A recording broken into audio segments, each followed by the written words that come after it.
How's it going, everyone? And welcome into another edition of the Couch GMs podcast. I am joined once again by our good friend Marcus, filling in for George and Tyler this week. Marcus, how the heck are you doing? I'm doing good, Cody. Glad to be back. Yeah, I mean, your content was so much better than George's. We had to get you back on sooner rather than later. As the resident Commanders fan here, I know you're excited after that big Monday night game. Before we jump too much into things, anything about week 3, since I want to get your feedback on that before we jump all the way into week 4.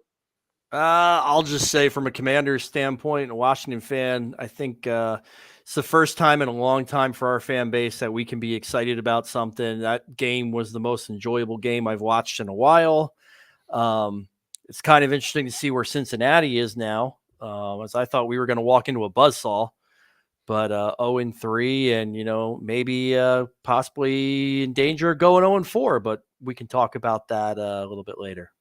Awesome. Yeah, we'll definitely talk about that. We're going to do our traditional weekly fantasy preview, go through most of the games, talk about who we should start, some of the key storylines heading into that.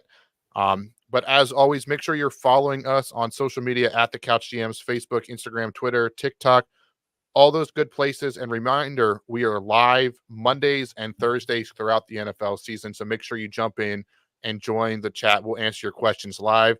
But Marcus, let's jump in and do a little bit of a fantasy preview.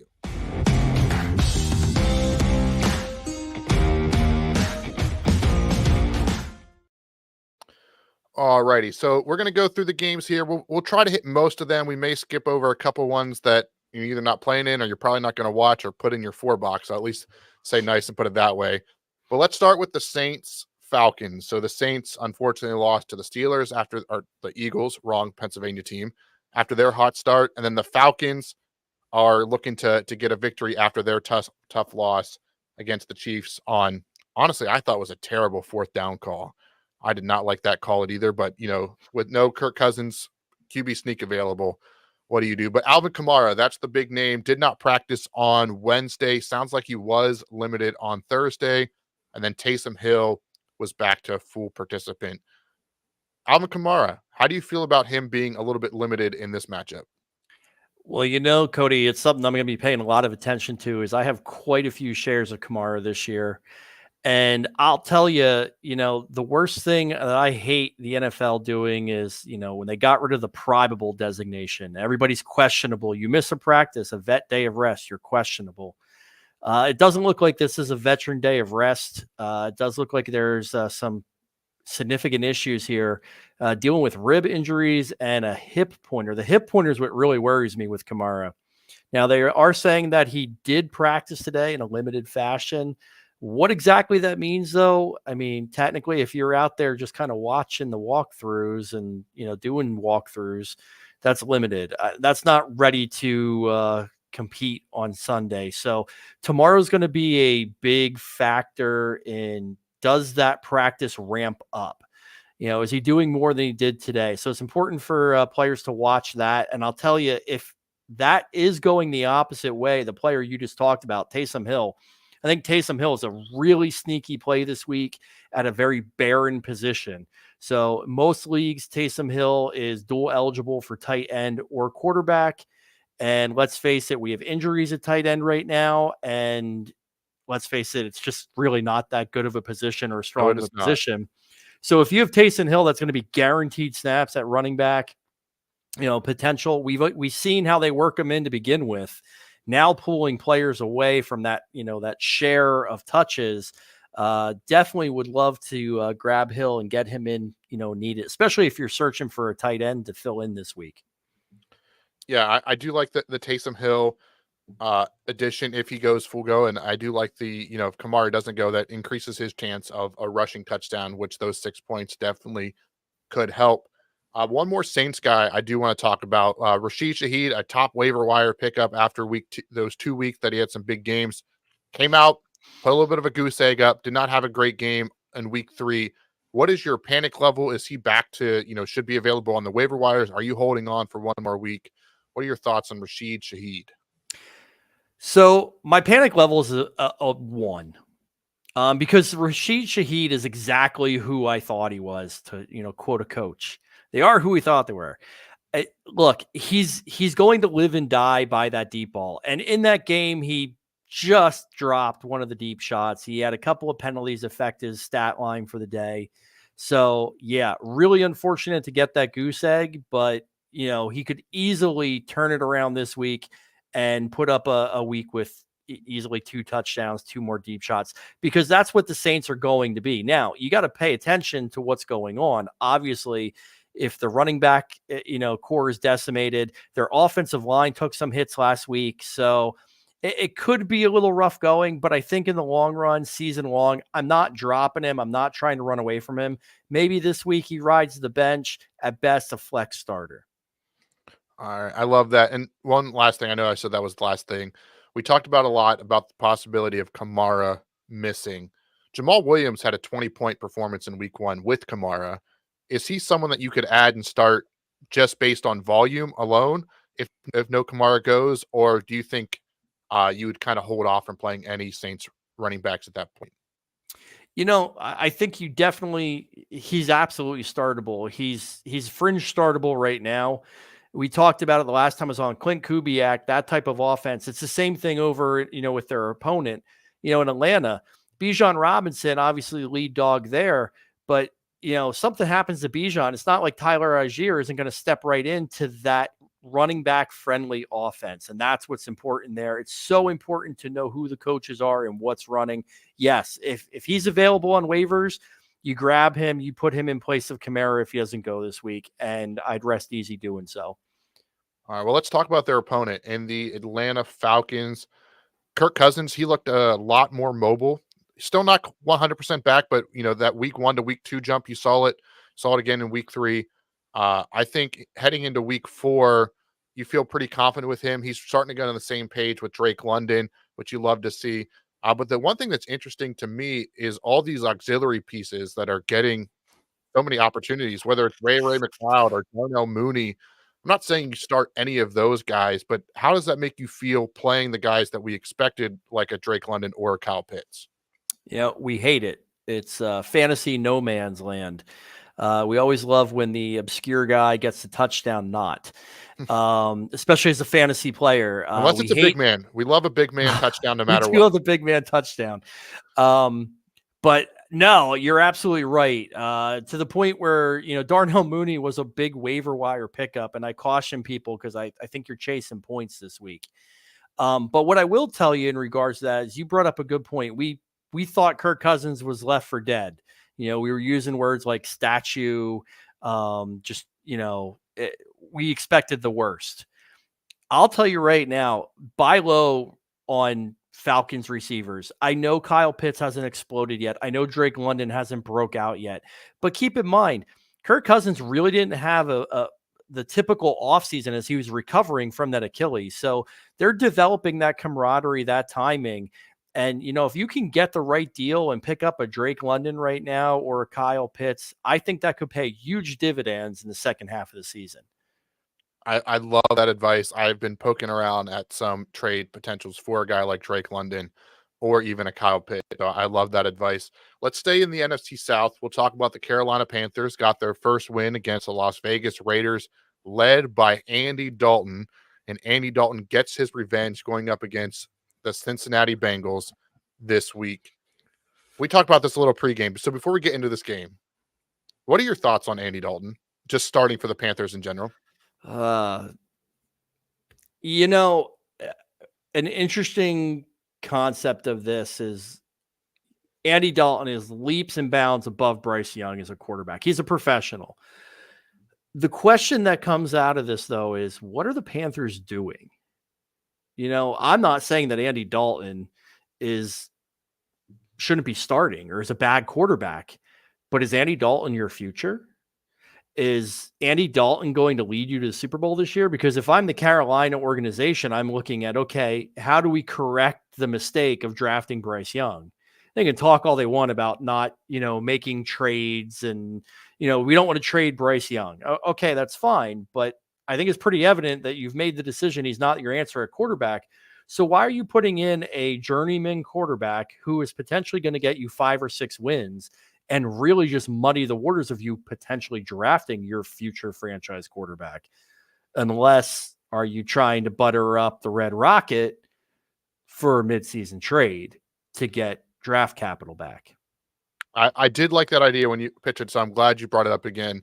Looking at a team like the Miami Dolphins, depending on what happens to Tua, could he, get flipped Andy Dalton? Not that exciting, but Skylar Thompson, Tyler Huntley, some of those guys we're talking about in a little bit, not doing it for us. And there could be other teams that get into some quarterback trouble that may need a guy like Andy Dalton.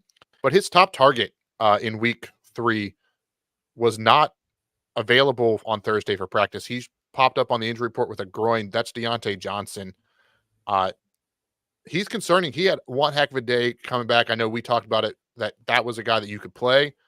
Now it's like, is there anybody you like outside of Deontay Johnson if this groin injury prevents him from playing this week? I'll tell you honestly, it's a player I love whether Deontay Johnson plays or not, and that's Xavier Legette. So if you took notes at the end of that game, one, Adam Thielen with an incredible touchdown catch, and unfortunately got hurt because of Andy Dalton. And the reason being is there's no way Bryce Young actually can make a throw like that. But Adam Thielen with a hamstring injury, hamstring or groin? Hamstring. Definitely looking like he's going to miss a couple of weeks. They drafted Xavier Legette, South Carolina Gamecock, absolutely has some ability.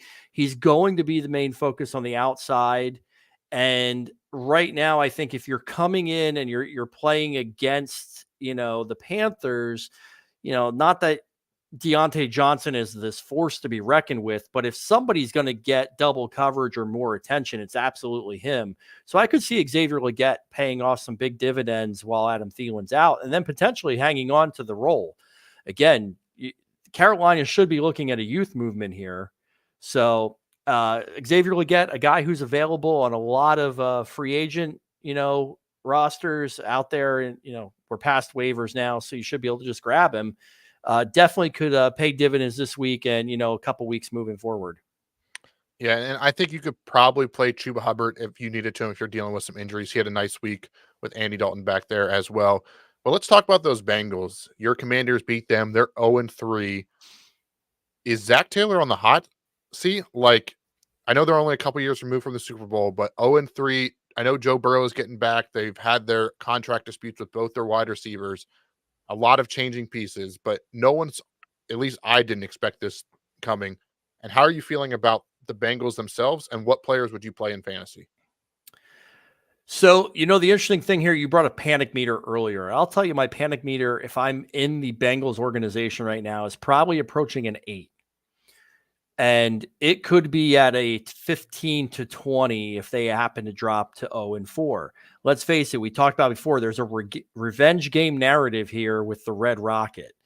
Andy Dalton, former Bengal, does he come back in and, basically show that he still has something left? I think that's what Carolina is hoping for.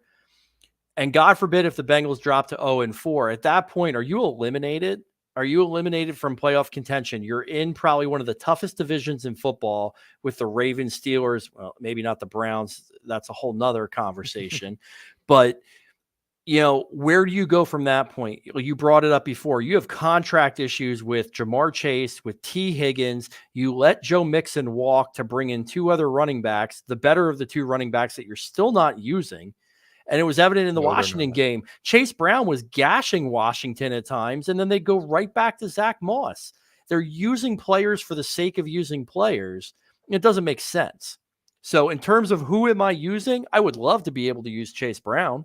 I think he would be a hell of an asset, but I don't believe there's any decision or path for them to turn to him. So right now, it's really Joe Burrow and Jamar Chase that I'm 100% confident in, and that's it. Yeah, and it is interesting that this game does feature the first 2 300-yard, 3-touchdown passers, which we all saw Joe Burrow, Andy Dalton doing that.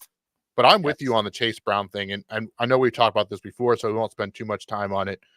But I don't know how he's not getting more opportunity. He just looks more explosive. Fun, quick story. My wife plays fantasy football. I was been on Chase Brown since the offseason. She hears me talk about him. She drafts him late. ends up cutting him because he was a late round pick, needs to pick someone up for waivers, has the Bengals game on and goes, "Oh, that Brown guy's fast." Like, yeah, it's that obvious. He's Yeah. the better player. He should be getting more opportunities. And I think hopefully we start to see that turning around, but not in a spot where you could play him this week with all eyes on the Bengals. Because you're right, if they fall to 0-4, it'll not be pretty in Cincinnati. And we'll just have to wait and see on that one. The next matchup in that early window, though, I do want to talk about is the Rams versus the Bears. Heck of a comeback for the Rams last week. The all IR team is showing out. No Cooper Cup this week. Only 3 people on the injury report, though, because everyone else has just been moved to IR. But They're on IR. they're making progress, and progress is good in the NFL. And then the Bears, Caleb Williams continues to struggle. I know you were a big anti-Caleb coming into it. You thought that you were, or you thought he wasn't going to be a bust from the beginning. You were all out on him. He hasn't looked great. They did get Ruma Dunze involved, but he's now limited in practice. Is this game like setting up to be a dud? I think this is setting up to be a massive test for Caleb Williams because, despite the fact that he lost last week, he definitely put some numbers up. He started to make some connection points, and now you're going up against a team in LA that's absolutely yielded yards, has yielded points. So you would expect him to build off of last week. So if he comes out and he still looks flustered in the pocket and looks like he takes a step back again, that's just another red flag. I still don't see the confidence in him. Now, again, the kid's young. He can learn. He can go from there. It's obviously going to be a massive issue if Adunze doesn't play because that's you're already down Keenan Allen, who I still don't think is going to play. So the running game has done nothing for Chicago to the point where people are questioning whether you start Swift or pick up Rashawn Johnson. And, I just don't want to, I don't want any part of their running game. Yeah. I've seen people start saying you can cut Swift. So that just shows about how bad he has been playing. But I'm right there with you on the Bears. Like, it's too many question marks to feel confident playing anybody really. And here's a question. I brought up the name Keenan Allen. At this point, unless this offense really starts to take life, is he a cuttable player? Is he one of those people that you're potentially cutting if you need to pick up somebody on waivers? He's not healthy. He looks out of shape. He definitely looks a step slower. He's definitely older. Has Geritol caught up to him? Is he that wide receiver that's going to drop off this year? And if I'm Chicago and I'm, plotting the game plan out, I'm going to target Adunze and more before Keenan Allen at this point.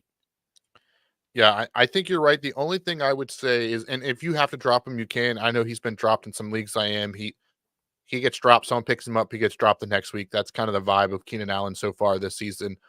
But because he is that veteran, I would not be surprised if he starts becoming the safety blanket for Caleb Williams once he is back. I don't think he's going to get the explosive plays, the big plays. So in your standard leagues, I'd probably cut him because he's probably not going to ever get much more than 50 yards.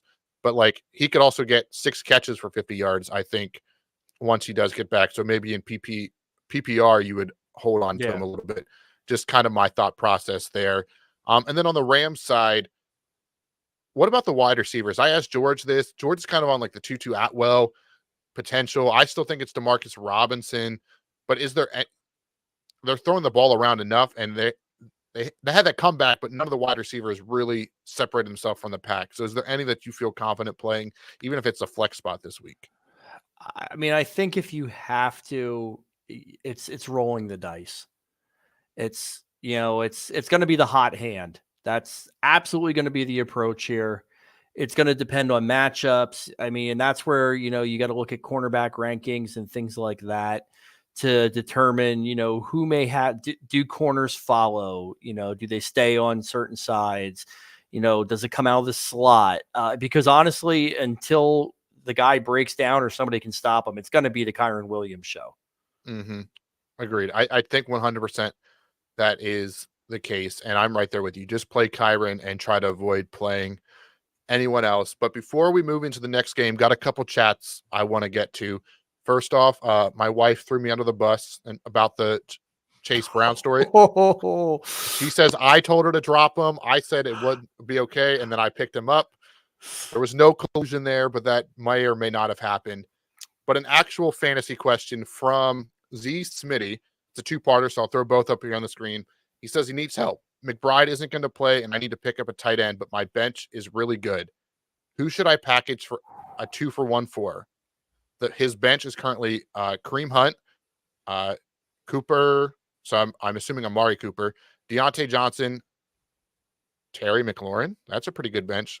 Thomas, I'm assuming Brian Thomas, Worthy, and Chubb, who's on the IR, and I'm assuming he's in the IR spot. And then he added in there that he's absolutely torn on what he would do. Makes sense right now. Keep in mind, he wants to keep a piece that's worth packaging with Chubb, the stud wide receiver, next week or the week after once Chubb is getting closer to returning. So a lot to take in there. Yeah. So I'll be honest. My first kind of impression of this is I don't know that there is any two players here that I'm packaging for one tight end. There's just not a tight end that's been steady enough or that you can guarantee enough of a return. I think you have enough players on here that you potentially could do maybe a 1-for-1. It looks like I'm assuming if this is your bench, I don't know who you're starting at wide receiver, but you are absolutely stacked at wide receiver. The player I would try and move Thomas or Worthy for a tight end. I'm with you. That's where I would go there because I think you could pick up a low level tight end, somebody that might be carrying two tight ends. Worthy has their. He did add in he's not going to package for a tight end. He wanted to clarify that. It's for another wide receiver, running back.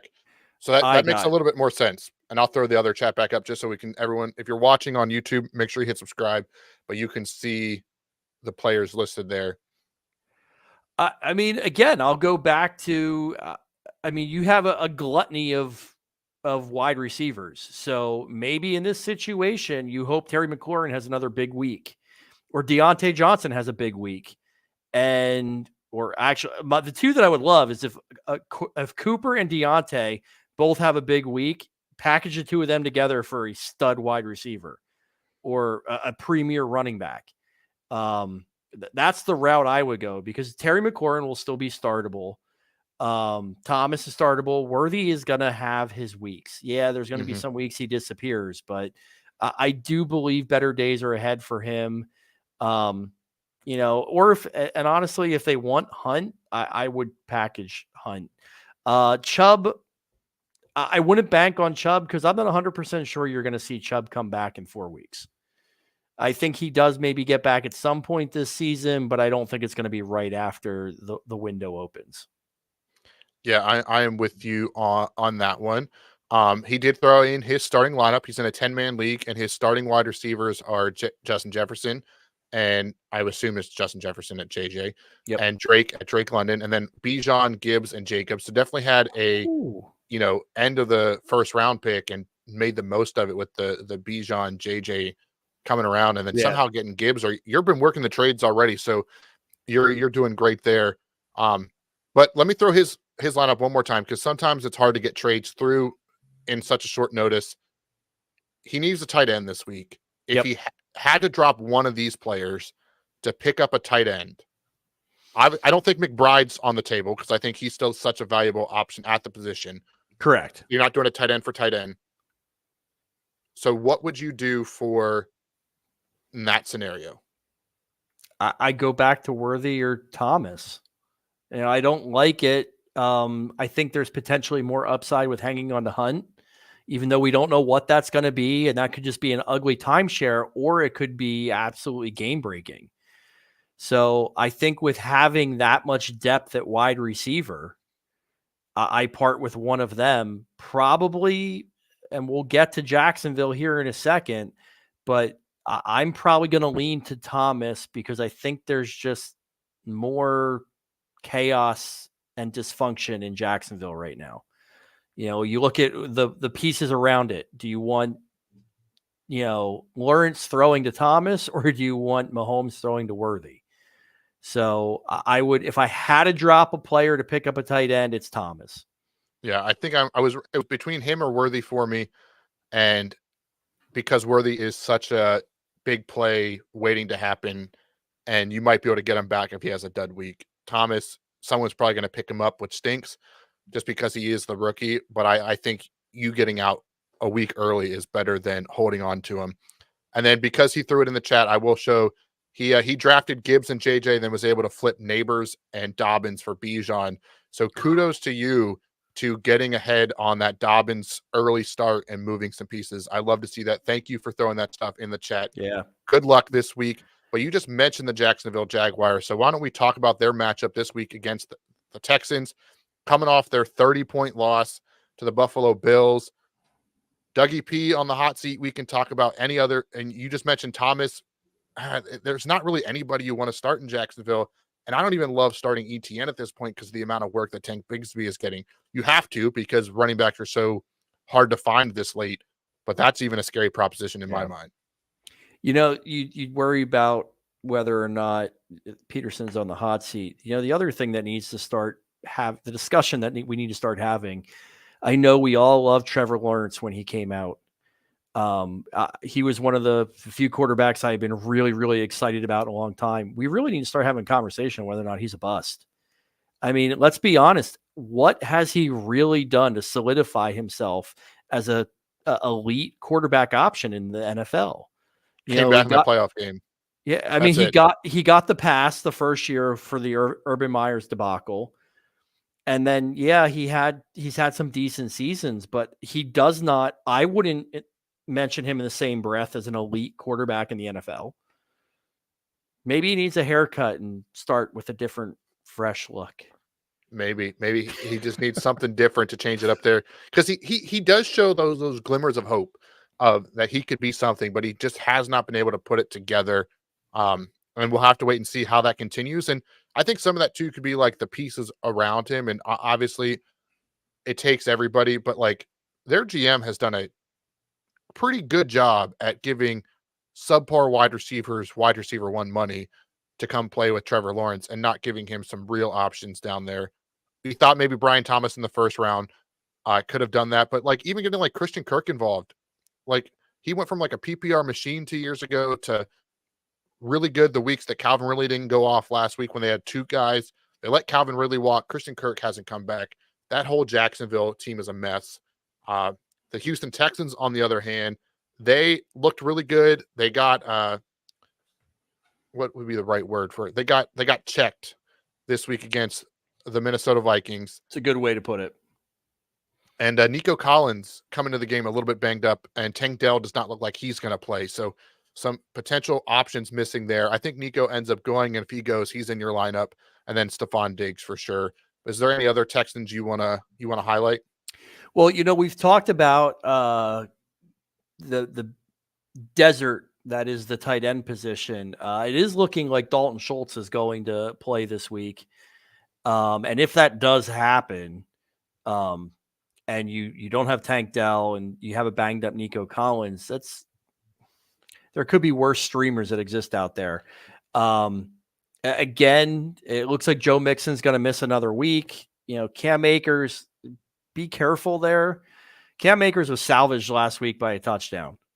It wasn't like he, broke it open. So it's going to be most likely a very, very tunneled target approach to Diggs this week, especially if Nico Collins is slowed up or misses. If he misses, then it gets really interesting. And if you're in a really, really deep league, don't forget John Mechie is there.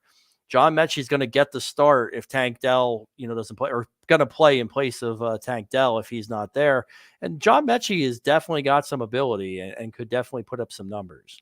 I really love that pool there. And, we don't talk about DFS a ton, but that could be one of those value picks you throw in your flex to get another top guy with all the injuries. Absolutely. So, yep. So love that name. Let's talk about the Vikings though, who beat the Texans last week. They are headed to Green Bay.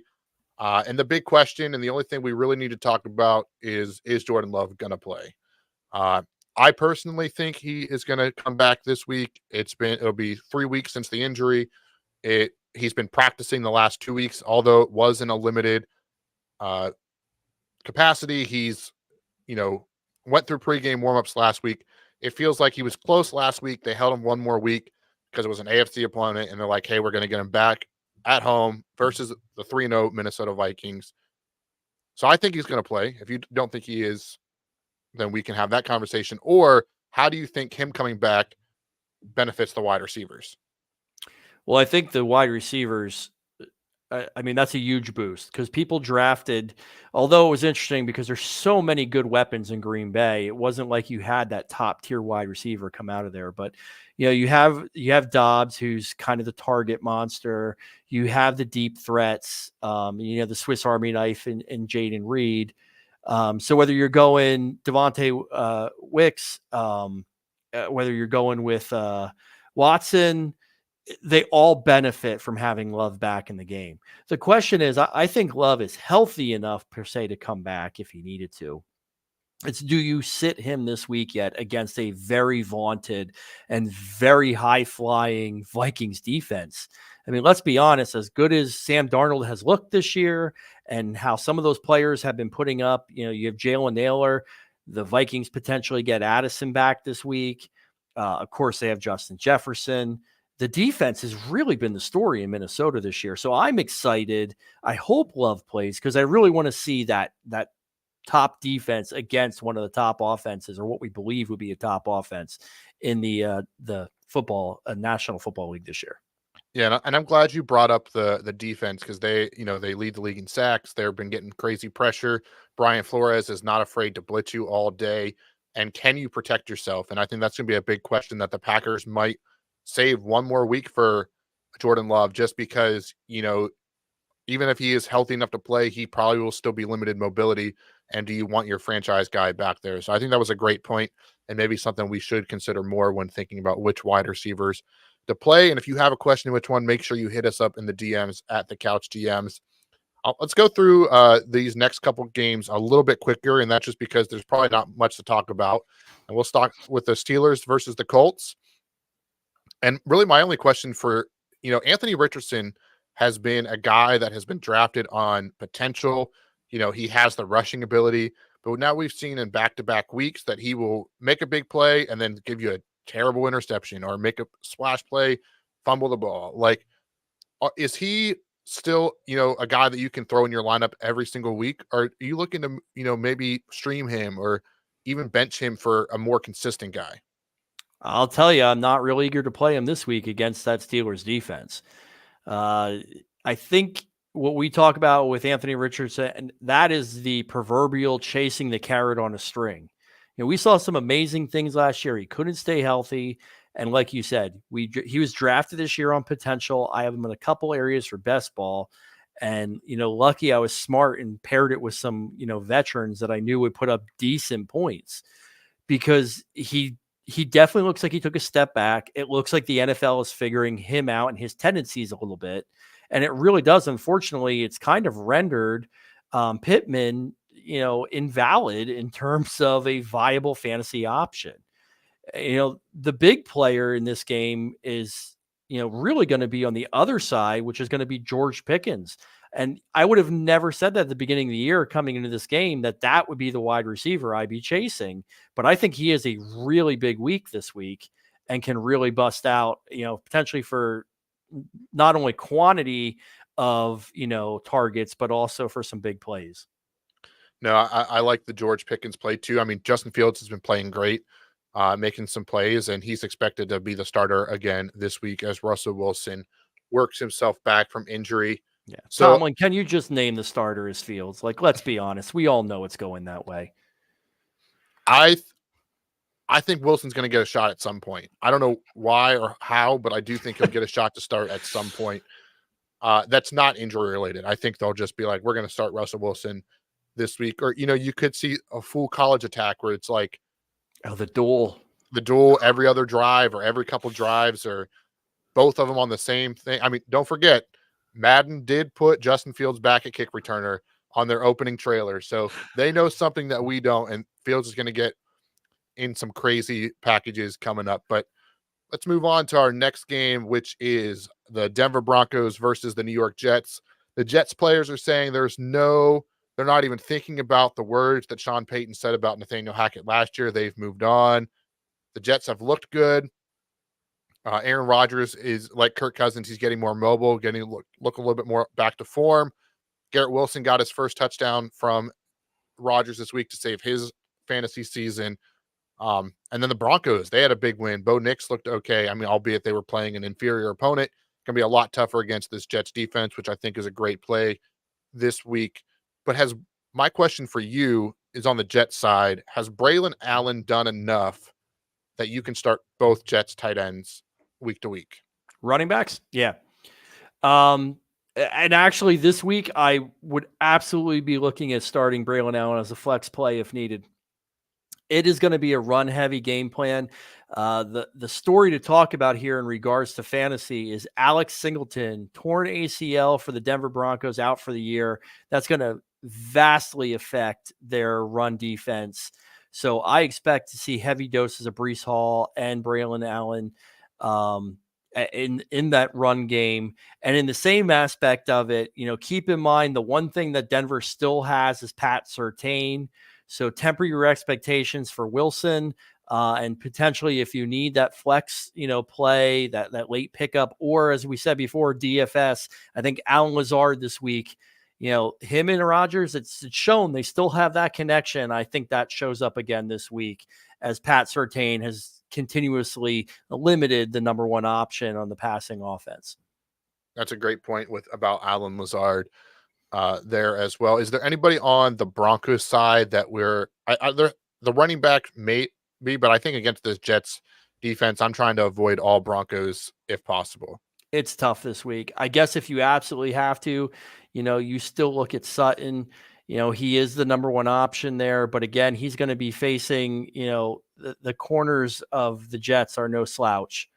And it doesn't matter. They don't even need to follow. I mean, they're deep in the secondary. So no, it's really tough to play any running back, any wide receiver.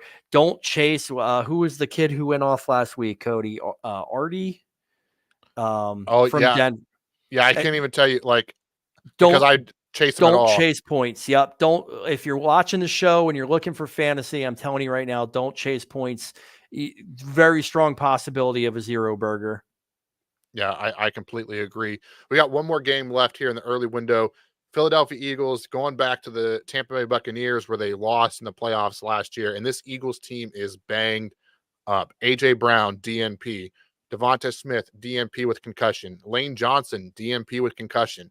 There's potential a lot to miss there. I think the obvious answer is if you have Dallas Goedert, make sure you play him this week because he's going to be their number one passing option.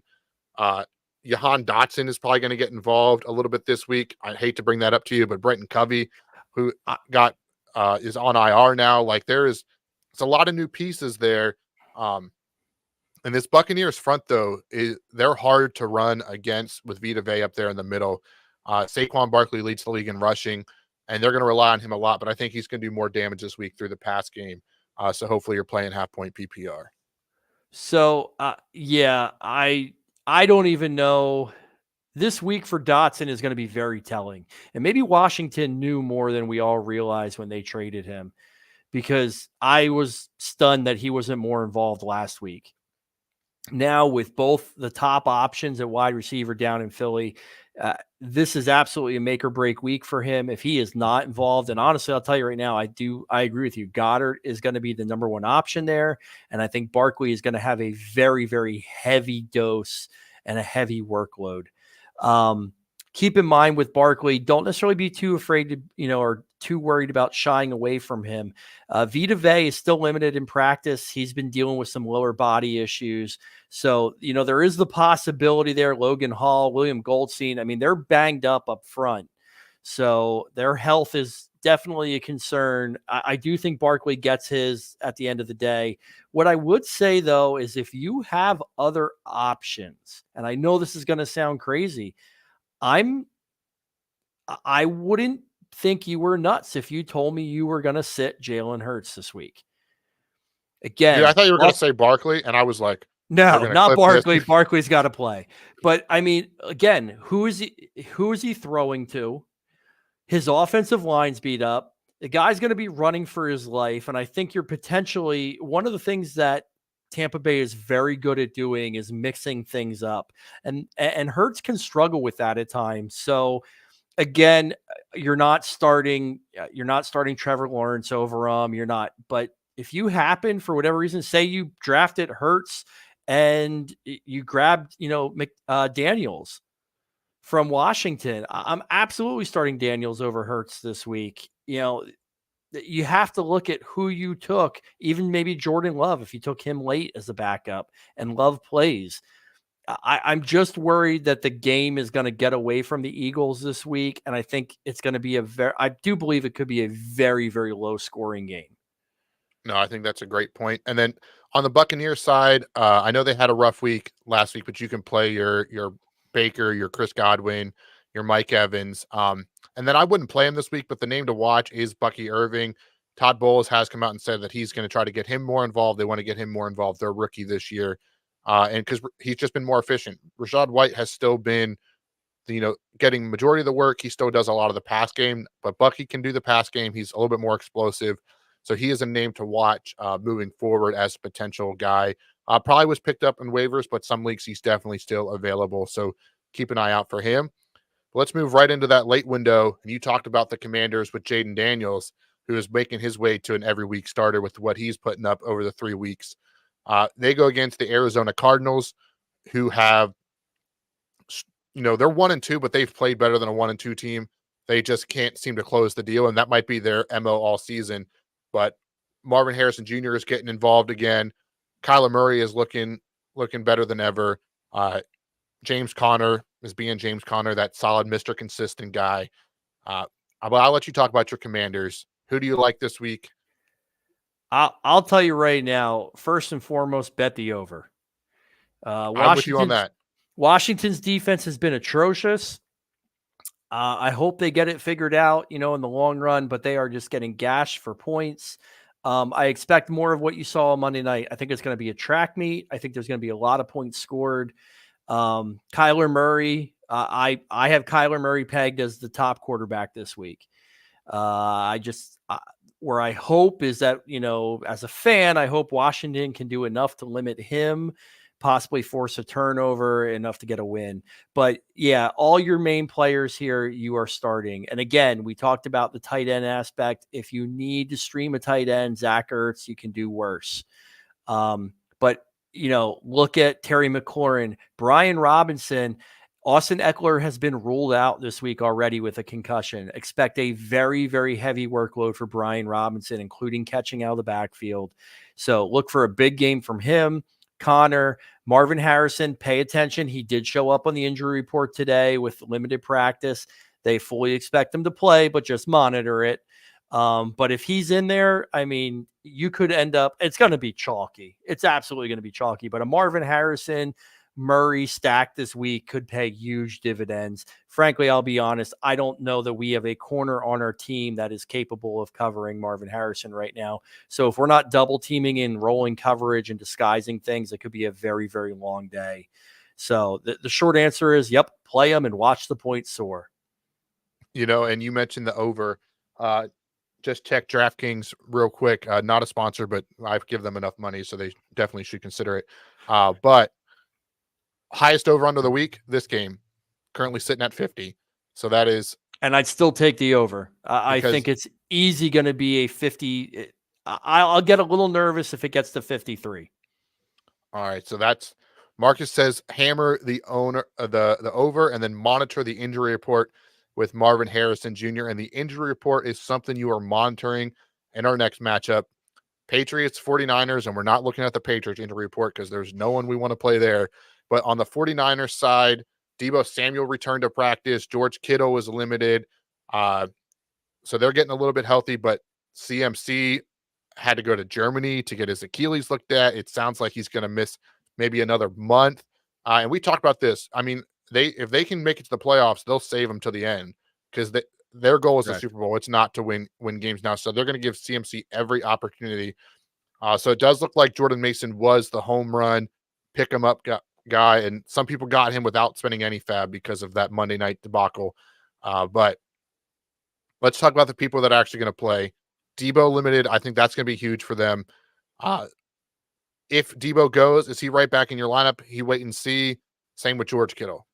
I think if those star players, if they're playing, you have to put them in your lineup. You can't bench a Debo Samuel, even a George Kittle, especially with the barren wasteland that is tight end. You can't sit George Kittle if he's playing. What I would tell you, I mean, obviously Juwan Jennings, probably the darling pickup, the week. And in that case, I don't think you're chasing points, especially if Debo doesn't play. If Debo doesn't play, Juwan Jennings, of course, again, is going to be a must start. He's going to get the work. He's going to get the inclusion. San Francisco is a real interesting team to me because one, I think there's a whole lot of parallels and weird storylines here. I hate to tell the people who took CMC first overall, or even the people who drafted him in the first round, it's not going to be the year for you. Him going to Germany and getting additional treatments, he's not bringing him back quicker.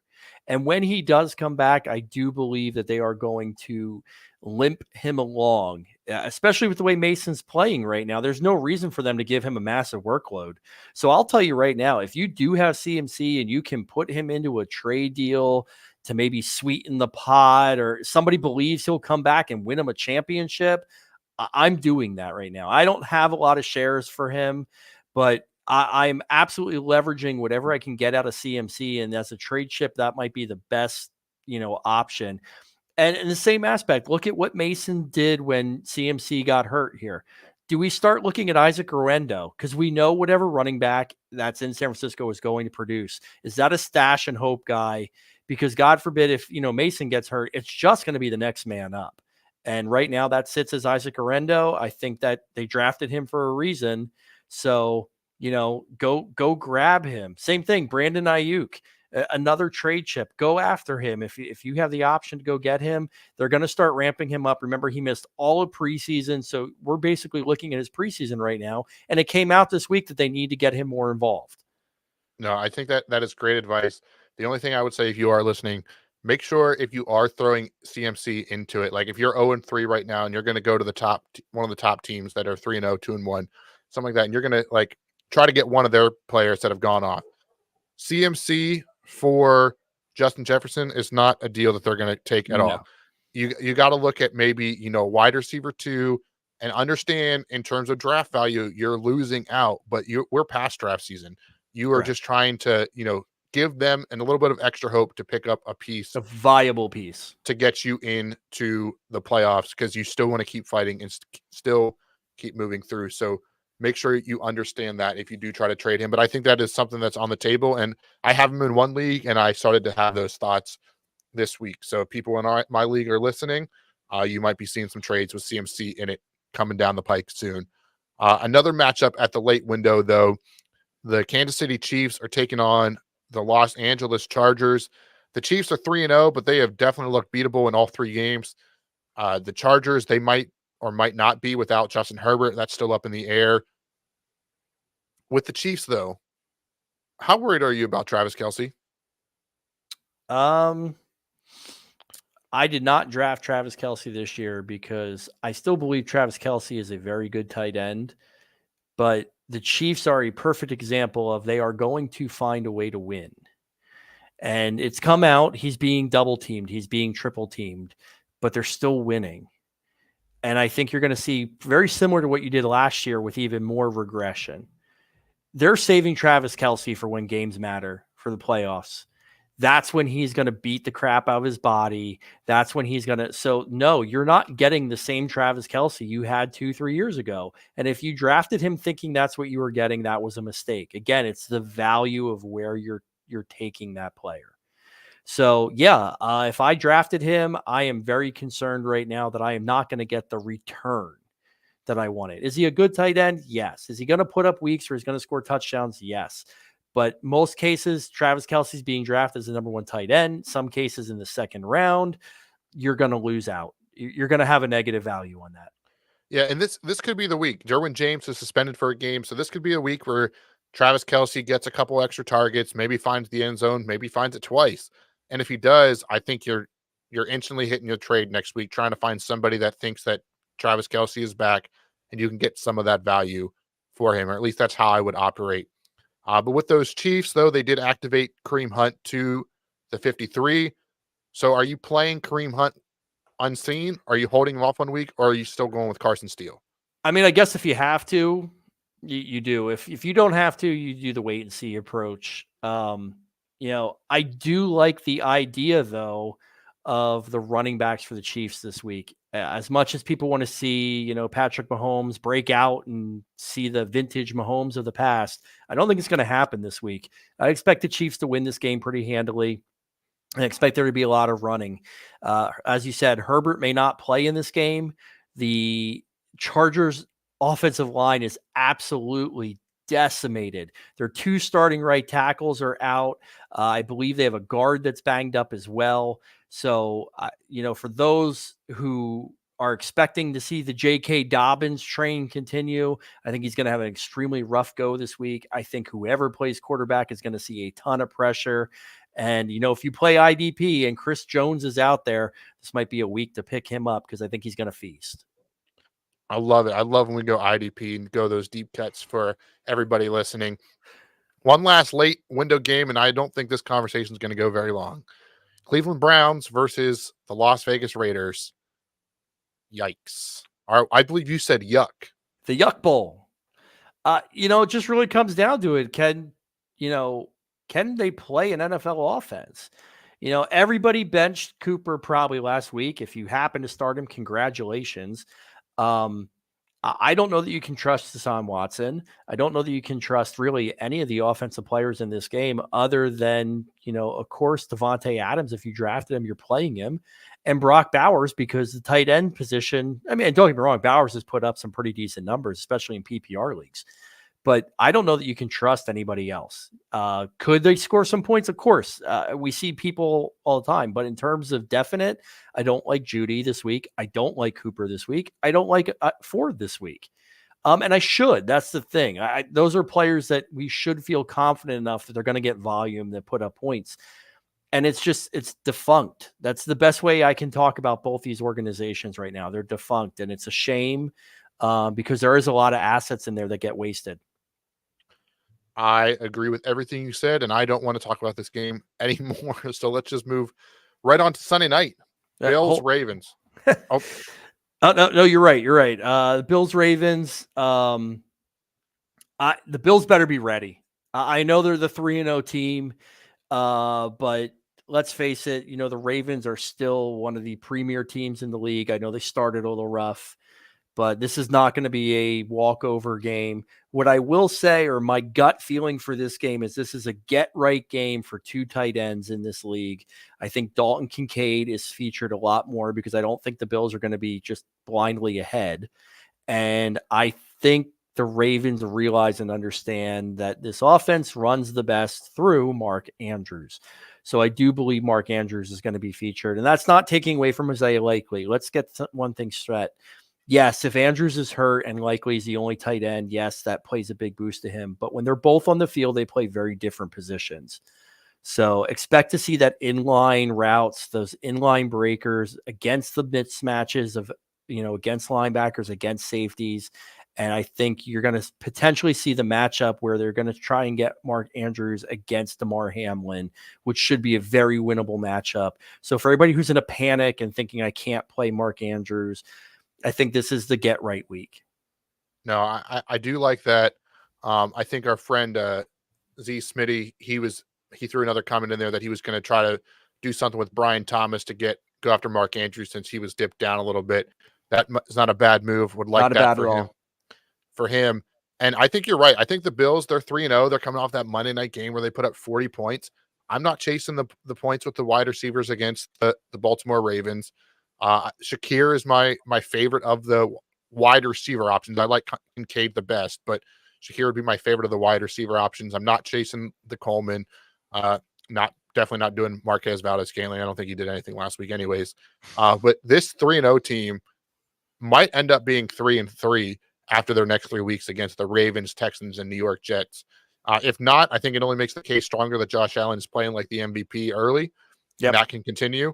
But I think they're in for a rough road ahead. So Buffalo Bills fans might not like it, and their fantasy players might come back a little bit to earth after their hot start. I'll just say, one last thing on that game. Shakir is at a point now where he is a very safe floor player. You're going to get 12 points in a PPR league. You're going to get 10 to 13 points out of him every week. So at least a low end wide receiver 3 flex starter.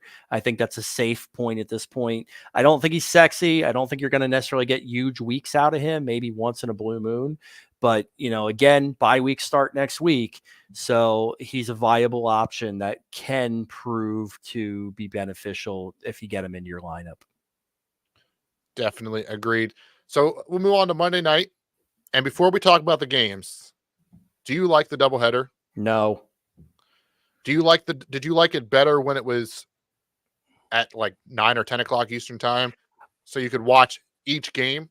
Yeah, I will say that much. If you're going to put 2 games on, especially in the aspect of one, if you're going to put 2 games on, split them up far enough that we can watch both games. And 2, we don't have the option for NFL Sunday Ticket for these Monday night games. So I don't have the ability to split screen and things like that. I just don't understand it. You're trying to get viewers. Why are you trying to water down your own audience? If you're going to do that, God, the wives out there are going to hunt me down on this. Put the game on Friday night. Don't do 2 Monday nights. Put one on Thursday, one on Friday. Do it that way if you want to try and get more. I hated it. In my household, my wife is a Bills fan. I'm a Washington fan, and it really sucked. We couldn't spend time together, watching the game because I went to watch my team and she went to watch hers. Yeah, that's a great point too. And this week you might be okay because one of these games is going to be fun to watch, and one of these games might be like watching paint dry. And we'll start with that one to get it out of the way. The Titans versus the Dolphins. You talk about the Commanders Cardinals smashing the over no matter what. Titans Dolphins over under 36.5, yet that seems high. And then my question is, with no Tua, Skylar Thompson's banged up. It sounds like it's going to be Tyler Huntley. It is the Monday night game, so you're not going to be 100% sure. Is Tyreek Hill benchable? I don't know that Tyreek Hill's ever benchable because Tyreek Hill literally can take a handoff and go 90 yards. So it's very tough. But yes, it's not a favorable matchup. You can't feel good about it. The last I checked, the over-under for this game was 36.5 points. And I'm going to tell you, I'm willing to bet the over. And not because I think it's going to be this crazy offensive explosion. These are my top 2 defenses to stream this week. There could be 2 or 3 defensive touchdowns in this game because honestly, I don't trust either of the quarterbacks playing. And it's not necessarily a knock on Levis. Levis is just making some dumb mistakes. It's growing pains. This is really kind of his real rookie year. And God, what is this? Is this the 4th string quarterback for the Dolphins if Huntley plays? And then God forbid if, one of them get hurt. It's tough. But yeah, for Waddle and Hill and even A-Chain, any of them can literally break it right from the touch of the ball. So you can't bench those players. I'm not feeling great about it. If that's who you're depending on to be your keynote, or your keystone player on your roster, you're going to struggle for a few weeks here to hopefully Tua gets back. Yeah, I think that's a great point. I'm glad you brought up the defenses. That's where I was going next with that one. And I'm just upset too that the Dolphins and the Titans, especially on the Dolphins side, weren't smart enough to bring in Ryan Tannehill after the concussion and get a little bit of Tannehill revenge game going on here. So that would have been interesting to see. Made this game a little bit more exciting than it's probably going to be. But that's why we have a second game on Monday Night Football this week with the Seattle Seahawks versus the Detroit Lions. If you care about uniforms, Detroit's doing their all blacks with the blue helmets, which would look good on a Monday night game. Seattle, surprisingly, top team in the NFC West. Detroit, they added Allen Robinson to the active roster. That doesn't really mean anything for fantasy, but forgot he was kind of playing, so I wanted to give him a shout out for that. But what are your takes on this game? It's still kind of early to know about Ken Walker, and I think that's going to be a big one because Zach Charbonnet has stepped in really nicely for him. And I think you could still play Charbonnet even if Walker's back, just because they probably won't give it 100% back to Walker in week 1. Yeah, I'm hoping Walker doesn't play, to be honest. And I have him in a couple of leagues. But, anytime you're dealing with a core injury like this, it's super easy to aggravate. And I'd rather see him get back to 100% rather than try and force it back and re-aggravate it and potentially lose him the majority of the season. This is a real interesting game because, one, I think Seattle is really being overlooked. I honestly will give them credit. I think they're one of the strongest teams in the NFC right now, on both sides of the ball. And on the other side, I think we gave Detroit too much credit. Whether it's a hangover from last year or what you want to call it, but they haven't looked crisp. The connections are not there. Other than obviously the running game is definitely working in Detroit. Now, Frank Ragnow, the center for Detroit, he is out this week. So I do believe that's going to cause a little bit of a hiccup in that run game. It'll be curious to see if they can pick up, the next man up mentality. But I'll tell you, this should be a fun game. There definitely should be points in this game. And two potentially, stud wide receivers going head to head here in Metcalf versus St. Brown. So you could see some really good fantasy points with that. And then the running backs stuff, like you said, Charbonnet has absolutely cemented himself as an RB1 until Walker gets back. So a good game. And yes, thankfully that may save the Monday night slate. I am right there with you. You said everything I wanted to. So nothing else to add there. That's the game on Monday night I'm looking forward to, like most people. But that wraps up the Monday slate. But that does not wrap up this podcast because we are live. We are about 40 minutes from kickoff on Thursday Night Football, which this game going to Thursday night just seems weird because this feels like it's always week 1 Sunday Night Football opener. That is the Dallas Cowboys and the New York Giants. Giants coming off a somewhat impressive win last week. Albeit it was against the Browns, but Malik Neighbors is looking fantastic, getting a lot of great work, a lot of targets, and you love to see that. The Cowboys, they made a run late, but they were getting beat out of the arena to start the game against the Ravens, and they just made it look closer than it most likely was. This game over under 45, Dallas 6-point favorites. The thing I want to talk about, though, and I'd love to get your thoughts on it too, Devin Singletary seems like a home run play this week. Dallas ranks dead last against the run with 557 yards given up through 3 weeks. And I think that's going to continue with Devin Singletary, who's actually been a pretty solid RB2, very similar, not a huge high ceiling, but a floor guy that you can rely on. Yeah, no, I think tonight's going to be a lot of fun to kind of watch. Definitely taking Dallas. Dallas is getting 6 points right now, or giving 6 points. That's an easy one. I do think Dallas bounces back and wins this game. I think there's going to be a lot of points scored. Dallas ranks 28th or worse in every category, offensive and defensively. I saw that pop up earlier today on Sports Center. So this isn't going to necessarily be a low scoring game or a boring grind out game. What I do expect to see is some big plays, and Devin Singletary is a great option for that. Dallas has been over pursuing quite a bit on ball carriers. I think that's why they've been getting gashed. Malik Neighbors, expect more of the same from him this week. And then, on the other side of the ball, you have Dallas. How many times do we see it? The diva wide receiver, the big wide receiver. I know he came out and said he shouldn't have did what he did on the sideline and throw a fit, but CeeDee Lamb's going to get fed in this game. I expect to see at least 8 receptions, easy 100 yards, touchdown. This will be a big game for him. Inactives are out. The most maybe compelling player that's on the inactives is on the Giants. Adoree Jackson's inactive this week. Does that affect, the depth, in the secondary? I don't know, but I don't know that it would have mattered if he played. But you do. You have CeeDee Lamb, and then again, in a world where tight ends are next to nothing right now, Ferguson is back, and wow, did he come back, to, reality, bring us back to the reality of what he can be for this offense last week. So if you happen to have him, that's paying huge dividends now. If God forbid, if somebody dropped him, get him picked up. That's a priority ad if he's out there, because I could see him being a top 5 tight end the rest of the way.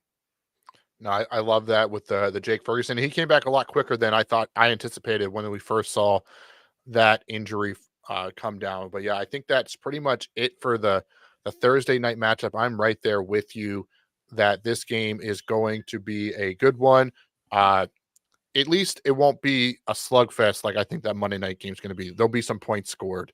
Maybe not the best game, but at least definitely some points scored. But that is pretty much it for this episode of the Couch GMs podcast.